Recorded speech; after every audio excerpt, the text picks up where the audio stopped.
मेरी भाषा हिंदी भाषा परिवार में आप सभी प्यारे बच्चों का स्वागत है।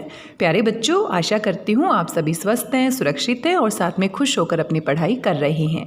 आज के इस वीडियो में हम पढ़ने वाले हैं हमारी हिंदी की कार्यपत्रिका क्रम संख्या 167, जो कि हमारे पाठ मुफ्त ही मुफ्त से संबंधित है।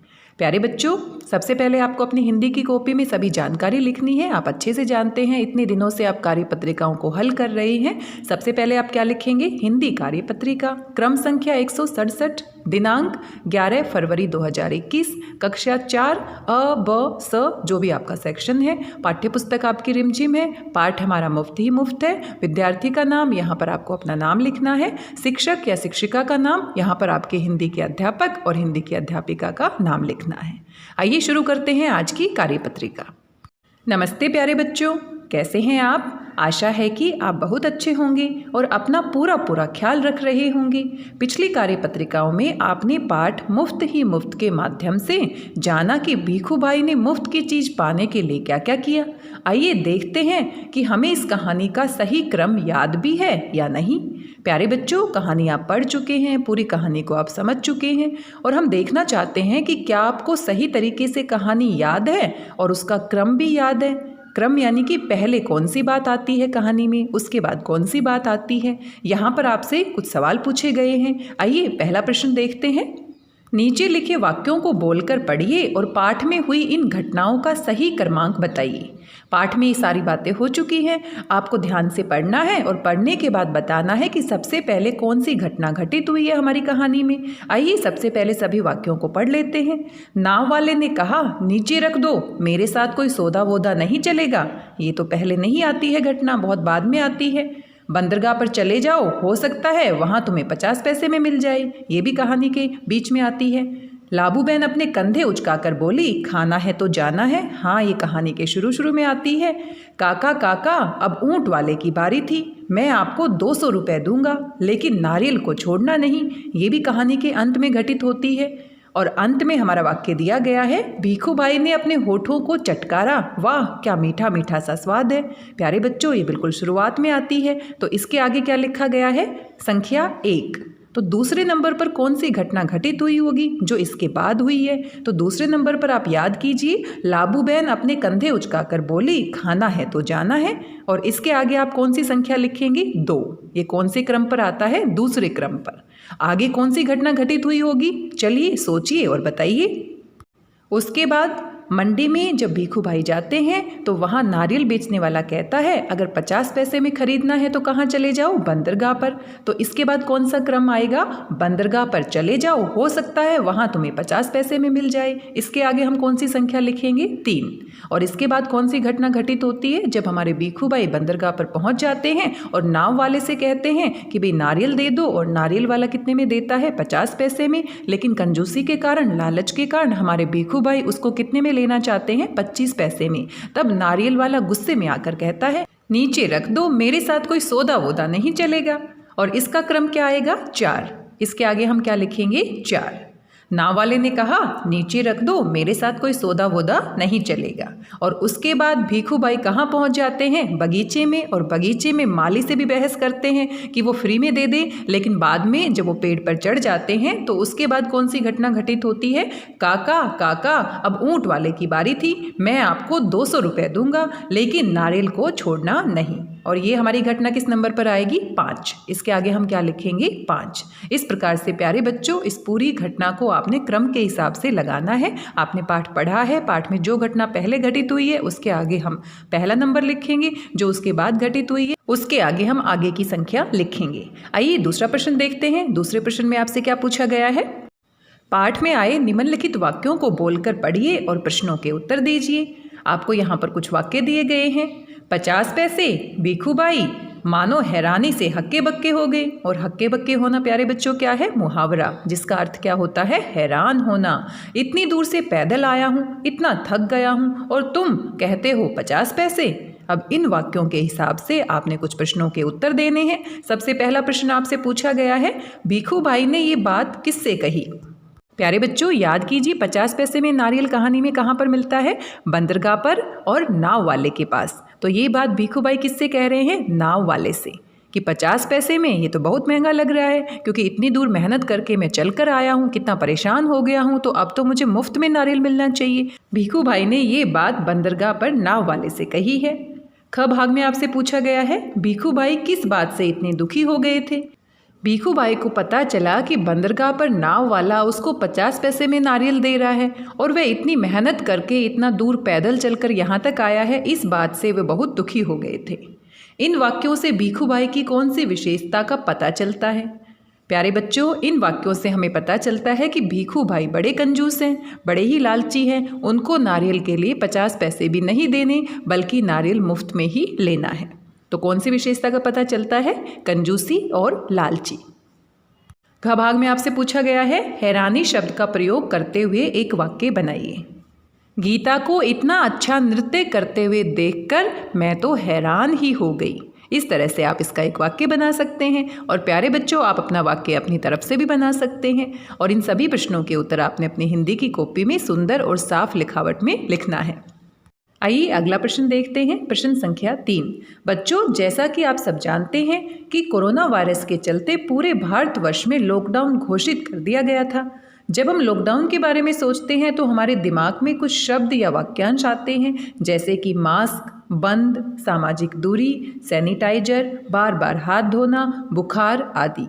प्यारे बच्चों, जैसे ही हम लॉकडाउन के बारे में सोचते हैं तो हमारे दिमाग में आता है कि हमें मास्क पहनना चाहिए, हमें सामाजिक दूरी को बनाए रखना चाहिए, चारों तरफ सब कुछ बंद हो गया है, सैनिटाइजर का प्रयोग करना चाहिए, बार बार हाथ धोने चाहिए, और बुखार भी हो सकता है तो बुखार होने पर डॉक्टर के पास जांच करवानी चाहिए। ये सभी शब्द हमारे दिमाग में बार बार आते हैं। आइए बच्चों, कुछ शब्द और सोचकर उन्हें अनुच्छेद में पिरोते हैं।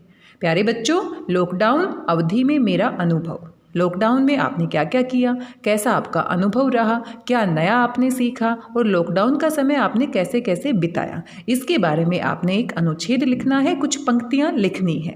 तो प्यारे बच्चों, ये प्रश्न आप सभी खुद से करेंगे, क्योंकि आपने क्या किया वो आप अच्छे से जानते हैं। आपने कुछ नया सीखा हो, आपने कुछ नया काम किया हो, मम्मी पापा की मदद की हो, या कोई भी ऐसा काम जो लॉकडाउन में रहते हुए आपने किया, और कुछ अच्छी बातें अगर आपने सीखी हैं तो उसके बारे में आपने क्या लिखना है, एक अनुच्छेद लिखना है, कुछ पंक्तियां लिखनी है। तो ये प्रश्न सभी विद्यार्थी खुद से करेंगे।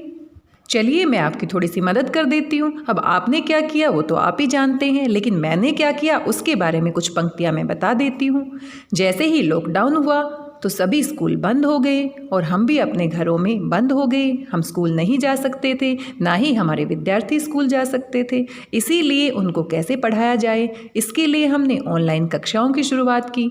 ऑनलाइन कक्षाओं में बच्चों को नहीं समझ आ रहा था, साथ में कुछ बच्चे ऑनलाइन कक्षाओं में नहीं आ पा रहे थे। इसके लिए मैंने यूट्यूब वीडियो बनाने शुरू किए ताकि बच्चों को पाठ अच्छे से समझ में आ जाए और जब उनका मन करे तब वो उस वीडियो को देख सकते हैं। और लॉकडाउन के समय में मैंने नए पकवान बनाने सीखे। नए नए पकवान की रेसिपी मैंने यूट्यूब वीडियो के माध्यम से देखी और उनकी सहायता से मैंने बहुत सारी चीज़ें बनानी सीखी। तो प्यारे बच्चों, ये कुछ पंक्तियां हैं जो मैंने आपकी मदद करने के लिए बताई हैं। कुछ इस प्रकार से आप अपनी पंक्तियां लिख सकते हैं। जो काम आपने किया लॉकडाउन में, कैसे आपने समय बिताया, किस तरीके से आप घर में रहते थे, क्या क्या नया आपने सीखा, उसके बारे में आपने एक अनुच्छेद लिखना है। और मुझे पूरा विश्वास है कि आप एक बहुत अच्छा अनुभव लॉकडाउन के दौरान जो आपने किया उसके बारे में लिखेंगे। आगे एक नोट दिया गया है, अधिक अभ्यास के लिए अभ्यास पुस्तिका के पृष्ठ संख्या 136 व 139 को करें। प्यारे बच्चों, आपकी हिंदी की वर्कबुक आपको मिली हुई है, उसमें से आपको पेज नंबर, पृष्ठ संख्या 136 और 139 को पूरा करना है। आइए साथ साथ इन पृष्ठ संख्या को भी देख लेते हैं। ये हमारा पृष्ठ संख्या 136 है जो कि आपकी हिंदी की कार्य पुस्तिका से लिया गया है। आइए देखते हैं इसमें आपसे क्या पूछा गया है। आइए सीखें। सबसे पहला प्रश्न है, पाठ में आए निम्नलिखित वाक्यों को पढ़िए और प्रश्नों के उत्तर दीजिए। सबसे पहला वाक्य आपको दिया गया है, नाव वाले ने कहा नीचे रख दो, मेरे साथ कोई सौदा वोदा नहीं चलेगा।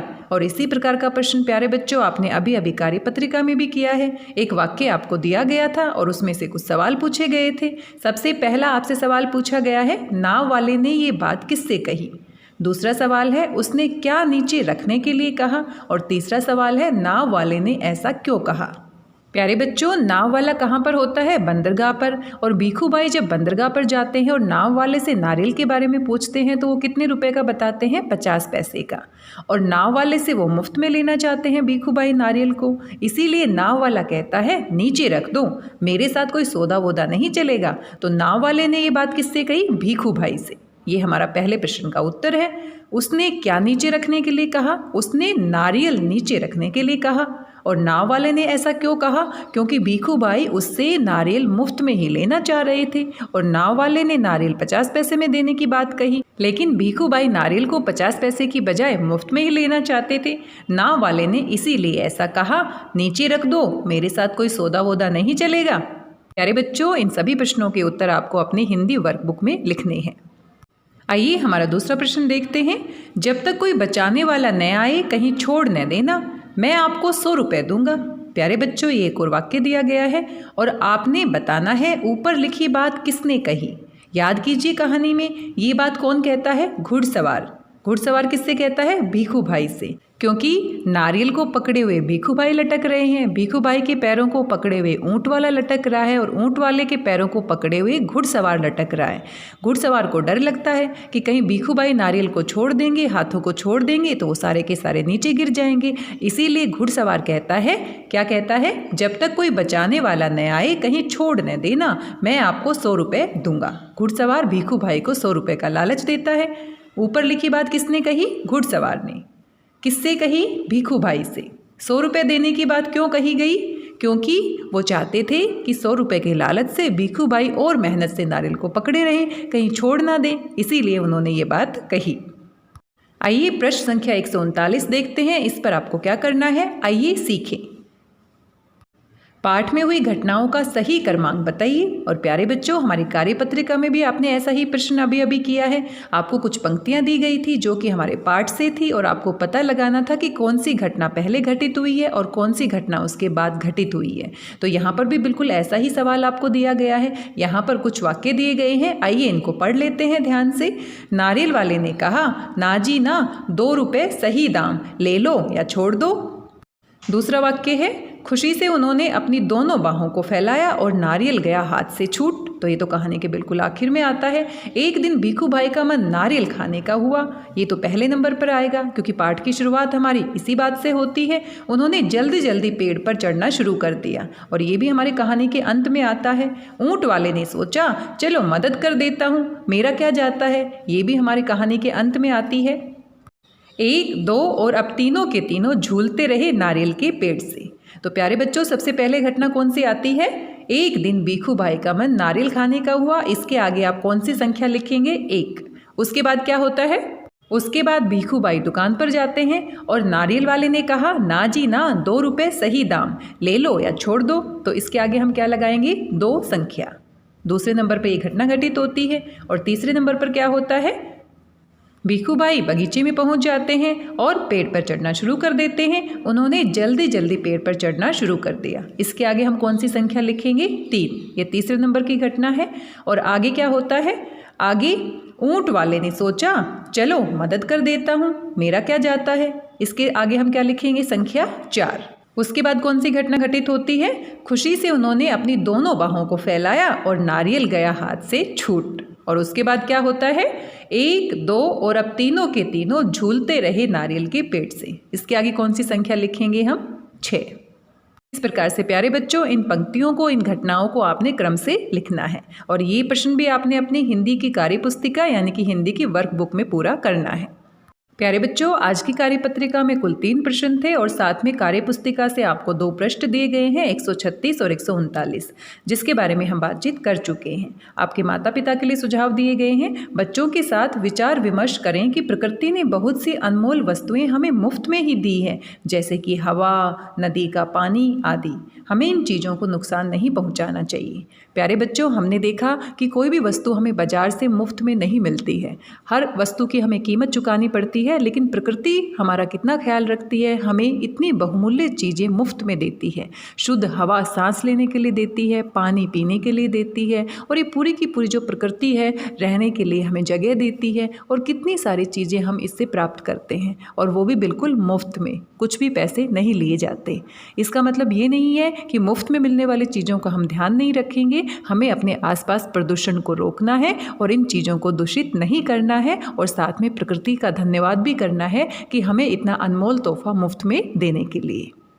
प्यारे बच्चों, कोविड-19 के दौरान आपसे अपेक्षित व्यवहार है कि आप अपने हाथों को बार बार साबुन और पानी से धोएंगे और रोगाणुओं से मुक्त रखेंगे, और साथ में इस महामारी को दूर भगाने में मदद करेंगे। जल्दी ही हम सभी वैसे ही अपने घरों से बाहर सुरक्षित निकल जाएंगे जैसे हम पहले रहते थे। इस महामारी से हम बिल्कुल सुरक्षित बाहर निकलेंगे।